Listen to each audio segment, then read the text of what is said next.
이재명 지사가 곤란의 지점에 빠지자마자 노무현 정신을 제가 언급한 것에 대해서 비판했습니다.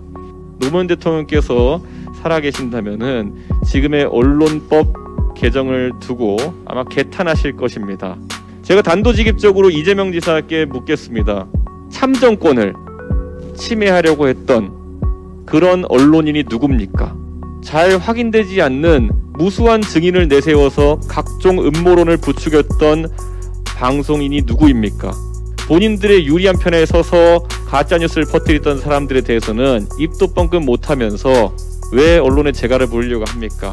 혹시라도 회피하실까 말씀드리자면은 김어준 씨에 대해서 이재명 지사는 어떻게 평가하는지 입장을 밝히십시오.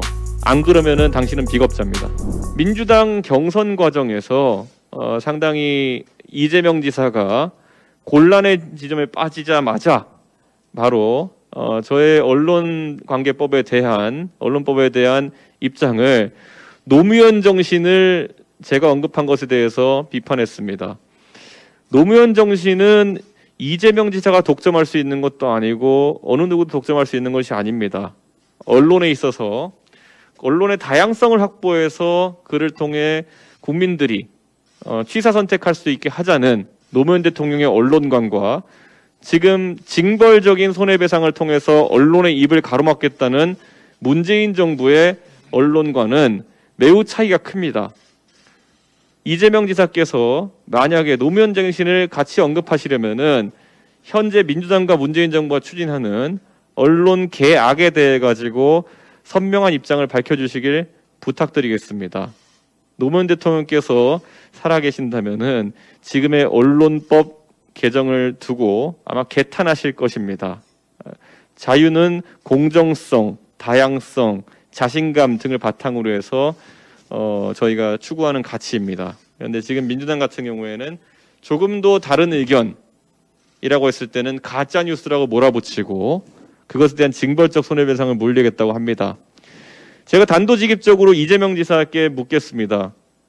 지난 서울시장 선거에서 무수한 가짜 뉴스와 마타도어로 국민의 참정권을 침해하려고 했던 그런 언론인이 누굽니까? 지금까지 문재인 정부 하에서 잘 확인되지 않는 무수한 증인을 내세워서 각종 음모론을 부추겼던 방송인이 누구입니까? 그에 대해서 지적을 하십시오.